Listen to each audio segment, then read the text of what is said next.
Hello everyone. I'm going to get right into it today. So anxiety is something that everyone pretty much struggles with at one time or another. It's our brain's way of reacting to stress and signaling potential danger. That's a normal reaction. However, anxiety disorders cause excessive worry and intense fear to the point of it interfering in your daily life and activities. I happen to suffer from 3 different kinds of anxiety, which can make it difficult to get through life. It's honestly amazing that I can function as well as I can. A lot of the time, I go throughout the day trying to cope with feeling anxiety. And sometimes I have to force myself to do things I feel anxious about. Other days, I just can't do it and give myself a break. So I will explain the 3 types of anxiety I have, their symptoms, and how they show up in my life. Maybe you already know that you have an anxiety disorder, or maybe some of these descriptions will seem familiar to you. So I'm going to go from broad to specific. A couple of overall stats about anxiety disorders. Forgive me, I'm like reading notes off my phone because my memory is not this good.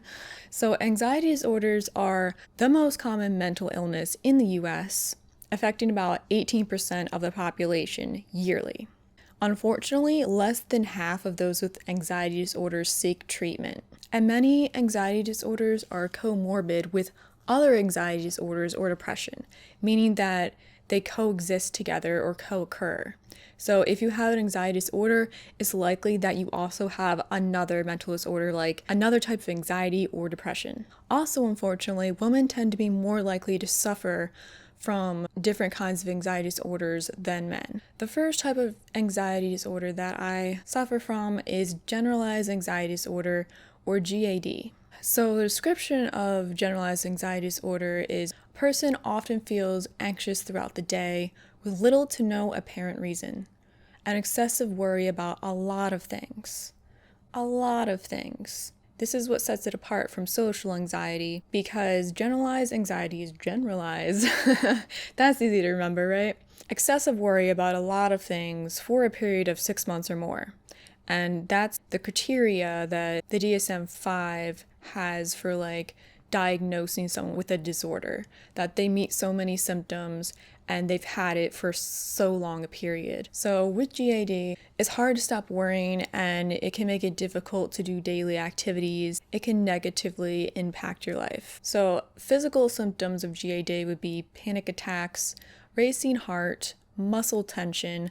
For me, my neck and my shoulders are what I store my tension in, so they're always like tight. And if I like get a massage, like that's always like the tightest part of my body normally. Feeling tense, rapid breathing, restlessness, feeling on edge. This is a persistent anxiety. Psychological symptoms would be excessive fear, worrying, obsessive thinking. Behavioral symptoms will be avoidance of situations that make you feel anxious, which can impact your life. So how I experienced GAD in my normal life, I was actually experiencing it today. I was anxious like pretty much the entire day. Sometimes there are reasons for GAD. You can trace back to like, I feel anxious because of these things happening in my life. Sometimes there aren't really a reason for it. Like you might just wake up in the morning and be like, okay, I feel anxious today. I'm not exactly sure why. There might be an underlying reason for it. There might not. Today I was anxious because of kind of combining with a different kind of anxiety, which I will talk about in a bit, as well as thinking of things that I have to do this week. And it was just making me anxious. And it can be really small things, like I have to go out and drive somewhere, or like I have to do an errand, or I have to do homework, or something like small, or it can be something bigger, like basically anything can make you anxious. It gets more overwhelming if there's several different things making you anxious. Like this week, today I had to do a type of homework that was stressful for me. I'm dealing with kind of like family stress. I have to do blood work tomorrow and like go out to somewhere I've never been before. I have to get this video out and posted. And also, my ears have been clogged up for almost 2 days now, so I'm worried I'm gonna have to call an ear doctor and go there. And especially with the COVID situation, like getting appointments anywhere is kind of like stressful because like hours and stuff are changed. With generalized anxiety, it's hard to make it go away because it's just like sometimes it's just there like all the time. I wouldn't say it's like every single day, but it's probably like a lot more than I even like acknowledge. And it's hard to like soothe it because a lot of times you're just obsessively worrying about something.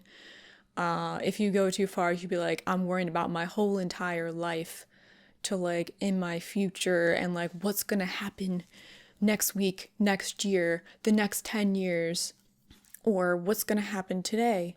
I think this makes life stressful in general for me just because like while going about my life, I have to have this like generalized anxiety that can make potentially anything make me anxious about.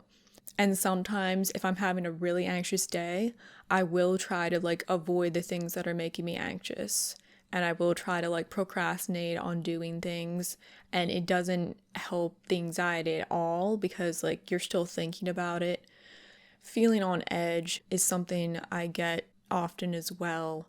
It's just like I can't physically relax my body. You know that fight or flight thing you have inside you that gets triggered if you get scared or you feel threatened or something, and your body like kind of like preps you like, okay, do I need to like fight something to preserve my life or something, or do I need to run away? Like sometimes I feel like that switch is just like always on. Like I always feel like something gonna happen, and it's like I feel it in my body, like that kind of feeling like on edge, like prepping to like, do I need to run away from something even though I'm like physically safe.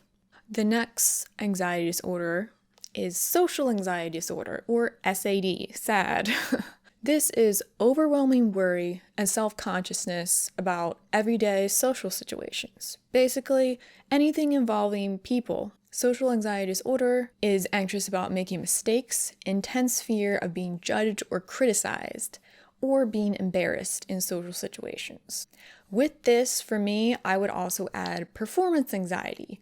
I don't like it when people are watching me do things like a game, a task, or activity because I'm afraid I'm gonna mess up and like humiliate myself and I'm gonna be judged for it.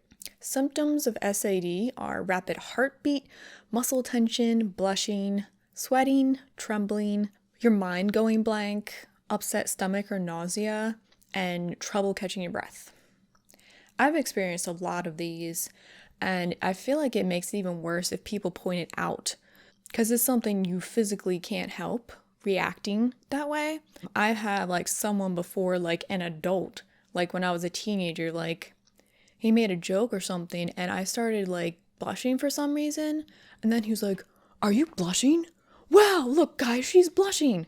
And he was pointing it out, which just made me like blush more, and like my face felt hot, like I couldn't see myself blushing. So I've had that. When it comes to like specifically social anxiety, I tend to like avoid a lot of social situations because it makes me anxious.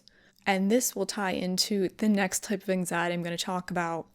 But like I don't like talking on the phone a lot unless I'm like really comfortable with the person, with there's only like pretty much like one person I'm comfortable with.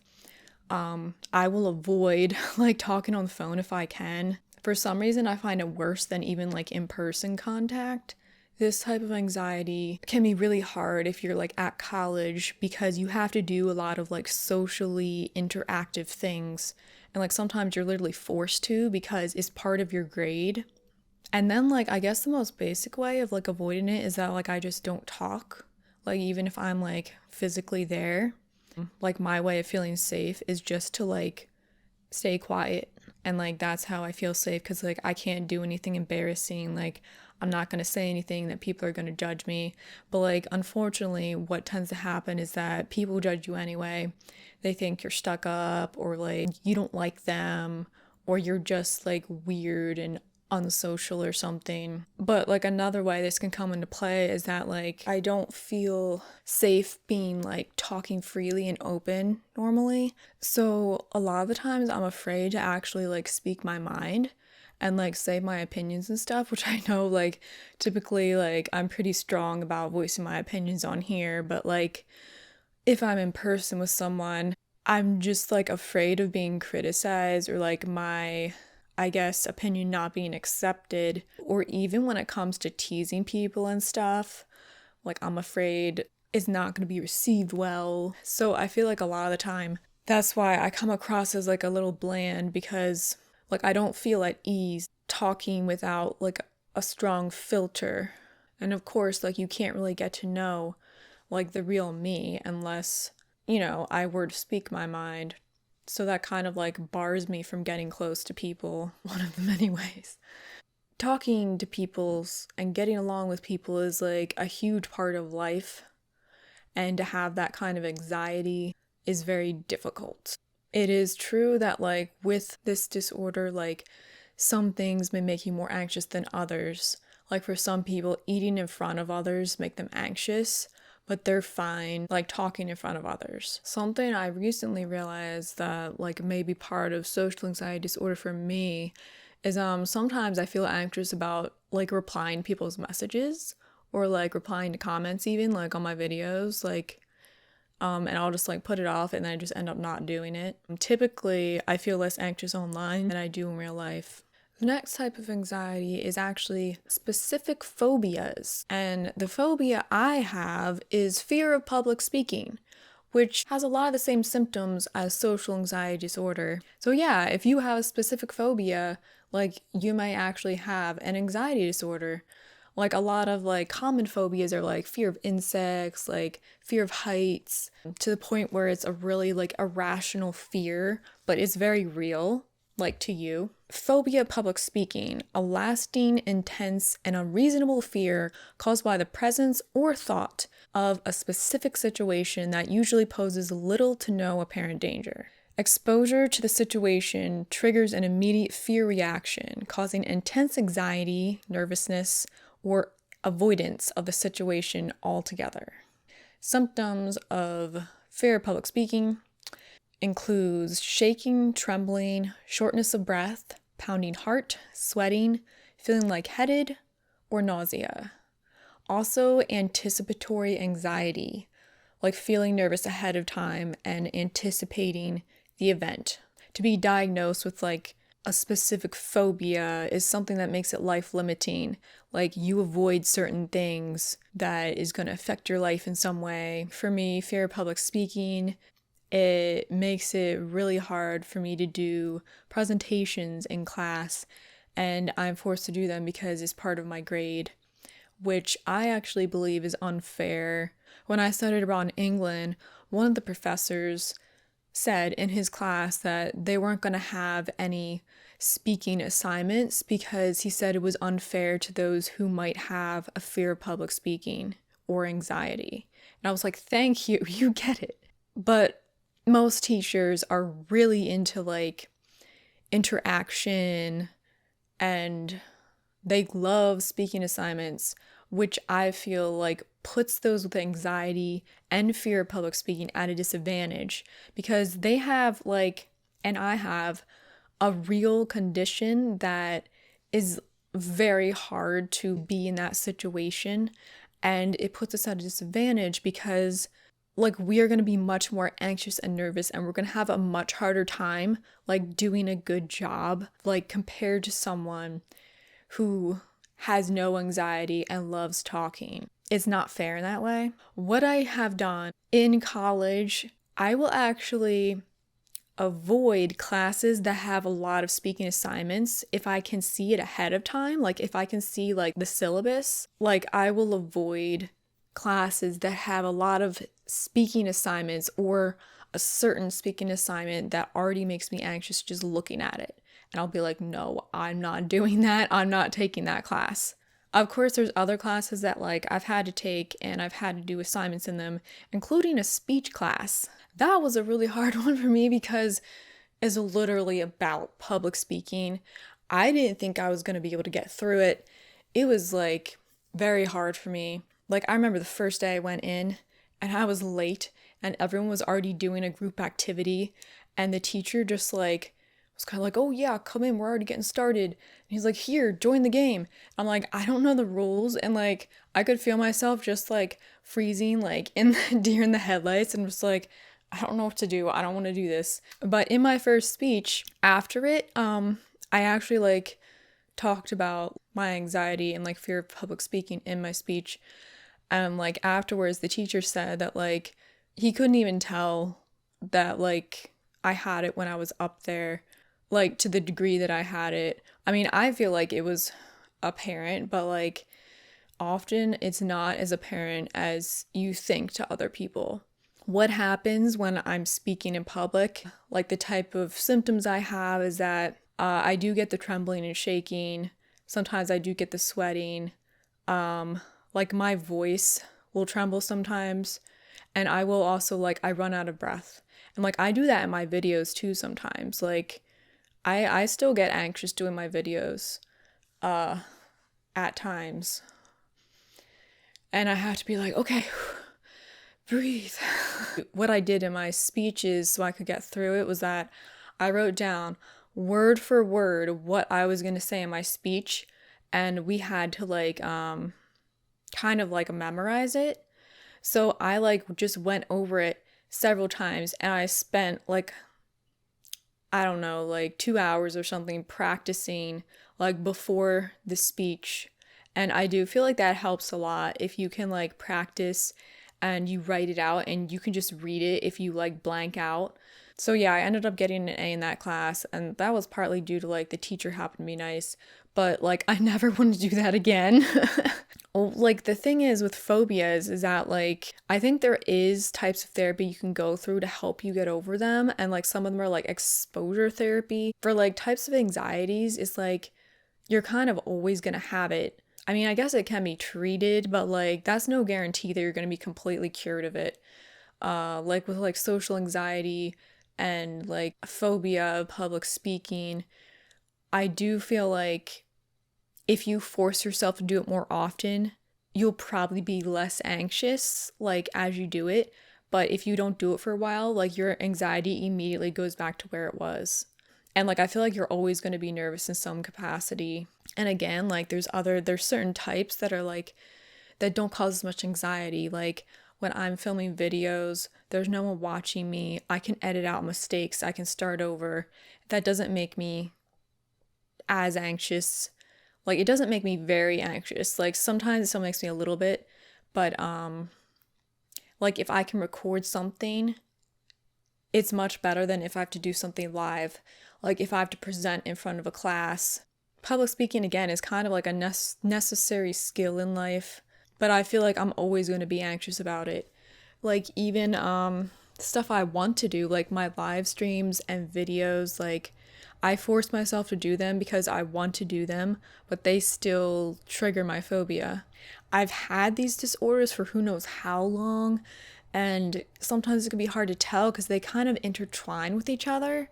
But I know I've had like social anxiety at least since I was like 12 or 13, because I remember like specific instances that like I didn't really realize back then, but I pieced together like now that I was actually anxious about things.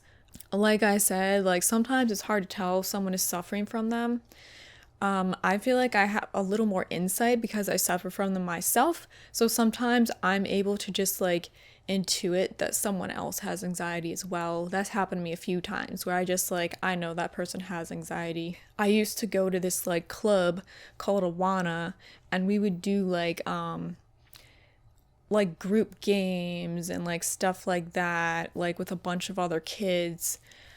And I used to hate Wednesdays because that's the day that we would go. And even though like after we went, like a lot of the times I enjoyed myself, I just hated going. And I realize now that it was because I was anxious about performing in the games with the other kids, and it just made me nervous to go. Another instance, that should have been a clue that I was anxious was when I went to summer camp for several years in a row when I was a teenager. And I would get so nervous every morning, I guess, that I would actually dry heave, which is kind of like you convulse like you're gonna throw up, but like nothing comes out.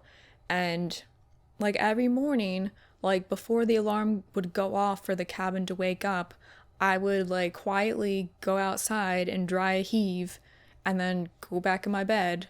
I mean, that is one of the signs, like nausea, of anxiety. Another thing involved with the camp was that like I had a couple crushes that I had there from the following year, and I was going back the next summer. My mom was driving me there, and I was so nervous about going back and seeing my crush that like I actually felt nauseous, like my stomach was upset, and like my mom had to buy me ginger ale so I could sip it on the way there. So I mean, I feel like I've had these for quite a while, and I didn't go to therapy until I was like 25, and it wasn't consistent therapy at that. I actually just started therapy again during COVID, which is probably the best decision I could have made for myself because I feel like it's really helping me with like various issues. But yeah, like they said, like a lot of people who have anxiety don't seek treatment, and it is like the most common mental illness that many suffer from. So I don't know if that means it's like minimized, like people don't see it as a big deal, or if like you're just too anxious to go to therapy, because like therapy actually makes me anxious, and that was part of why I put off going consistently, was because it just made me anxious to go, and with the social anxiety it made me anxious to talk to the therapist. I actually feel like digital therapy has worked out pretty good for me because it makes me a little bit less anxious just talking like, you know, from the screen, and I can just be in my house and, you know, turn it on right before it starts, and when it's over, I'm already here. And I don't know, like I feel like it works well for me. But there is something about like face-to-face in-person therapy that like can connect in something that like text or maybe even video like can't. It's a real struggle having not just one anxiety disorder but three, and having to live life with that plus other issues. That's not even half of it. If this has helped you understand what it's like to live with anxiety a little more, or if it just helped validate like your story with living anxiety, then I'm glad this helped you. If you have any questions about these anxiety disorders, I'd be happy to answer them. Just comment your questions in the comment section. Kudos to those who have anxiety disorders and still keep pushing on with life, because life is like twice as hard.